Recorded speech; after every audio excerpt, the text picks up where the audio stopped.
ഭാസ്കരടാ എന്റെ കല്യാണാണ് വന്നേക്കണേ. ഒന്ന് പോടാ. കല്യാണ ചെക്കൻ അവൻ മേക്കപ്പ് ചെയ്യാൻ തുടങ്ങിയിട്ടുള്ളൂ. സുന്ദര ഞാൻ ഒരുങ്ങുകയാണ് അമ്മച്ചി. അന്ന് ആ പെണ്ണ് കാണാൻ നന്നായി. ആകെപ്പാടെ ആ പെണ്ണിനുള്ള എന്താ പേരിന്റെ ഒടുവിലെ ബി എഡ് എന്ന് 3 അക്ഷരം. ഇപ്പോഴത്തെ പെണ്ണ് അതുവല്ലോ ആണോ?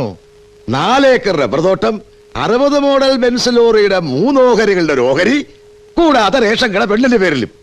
എനിക്കൊരു ഉമ്മ തരുമോ?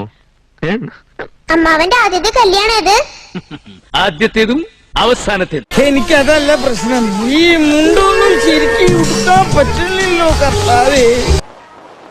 ചേടാ ഇതല്ല, ഇതിനപ്പുറം ചാടി കടന്നവനാണ്. എന്നെ അനുഗ്രഹിക്കണം. ഞാൻ സുശീല, എന്റെ ചേട്ടൻ സുഗുണൻ, അനിയന്റെ പേര് ഇച്ചിരി ഫാഷൻ പേരാ സുമേഷ്. മോളെ ആര്യപുത്രി, കരയല്ലേ കരയല്ലടി പൊന്നെ.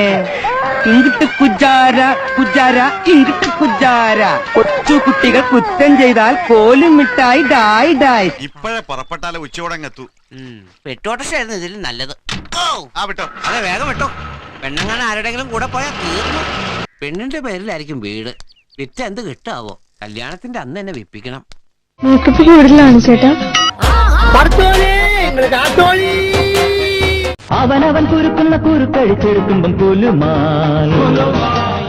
ബായേ മൂടെന്ന് പറഞ്ഞാൽ ഇടത്തോട്ട് തിരിയാൻ. ബായേ മൂട്. ദായേ മൂടെന്ന് പറഞ്ഞാൽ വലത്തോട്ട് തിരിയുക. ദായേ മൂട്. ആകെ ചെല്ലെന്ന് പറഞ്ഞാൽ മുന്നോട്ട് നടക്കുക. മുഖത്തായില്ലല്ലോ. ഏയ് അറിയൂല.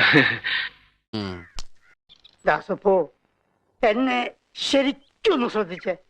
എന്റെ പെരുമാറ്റത്തില് എന്തെങ്കിലും പന്തികളുണ്ടോന്ന് ഒന്ന് നോക്കിക്കേ. എനിക്ക് ഒരു കാര്യത്തിന് മാത്രം നിർബന്ധമുള്ളൂ. ഞാനും പെണ്ണുകൂടി നടന്നു പോകുന്നോണ്ടാ ആരും അയ്യേ എന്ന് പറയാൻ പാടില്ല. കുഞ്ഞിരാമേട്ടൻ കുടിക്കോ? കുടിച്ചല്ലോ. മണം. അതെ, മദ്യത്തിന്റെ മണം തന്നെ. ഈ തറവാട്ടിൽ കുടിക്കുന്നു ഞാൻ ശരിയാക്കി തരാം. സുശീലേ, എന്തോ ഈ പാട്ട് നിനക്ക് ഇഷ്ടായോ? ചേട്ടൻ ഇഷ്ടായോ? എനിക്ക് വേണ്ടി ആരും എഴുതിയ പോലുണ്ട്. ചേട്ടാ കുറച്ച് ചോറിട്ടെ. വേണ്ട. ലേശം മോരൊഴിച്ച് കഴിക്കാനായിട്ട്. വേണ്ടെന്ന്. ഒരു തൈര് ഒഴിച്ചു. തന്നോടല്ലേ പറഞ്ഞു വേണ്ടെന്ന്. നിന്റെ കവളെന്താ ചോന്ന് കിടക്കുന്നത്? വല്ലതും തേച്ചോ? ഞാനൊന്നും തേച്ചില്ല. ജന്മനാ എന്റെ മുഖം അങ്ങനെയാ. അസൂയ. മുണ്ടും നേരിട്ട് മാറ്റി ചേച്ചി സാരി കൊടുത്താൽ മതിയായിരുന്നു. ഞാൻ സാരിയാണല്ലോ കൊടുത്തിരിക്കുന്നേ. വസു, തോറ്റ് തുന്നമാടി വന്നിരിക്കുന്നു നിന്റെ മോൻ. അവനെങ്കിൽ തിന്നാൻ കൊടുക്ക്. എന്തെങ്കിലും പോരാ, സ്വപ്പ കനമായിട്ട് തന്നെ വേണം. പാല്. ഓ പറഞ്ഞ പോലെ അങ്ങനെ ഒരു ചടങ്ങുണ്ടല്ലോ. എന്റെ മേത് തുടരുത്. എന്തോന്നടേ ഇത്? ഇതിന് വട്ടുണ്ടോ? നിങ്ങള് ഭാര്യന്റെ അത്ര ഉയരല്ല, അതാണ് പ്രശ്നം. ഒരു ടൈ കെട്ടിയാൽ എങ്ങനെ ഉണ്ടാവേ? അത് വേണ്ട, ഈ ഫിഗർ ശരിയാവില്ല അല്ലേ? Ready ready, smile smile smile, ready.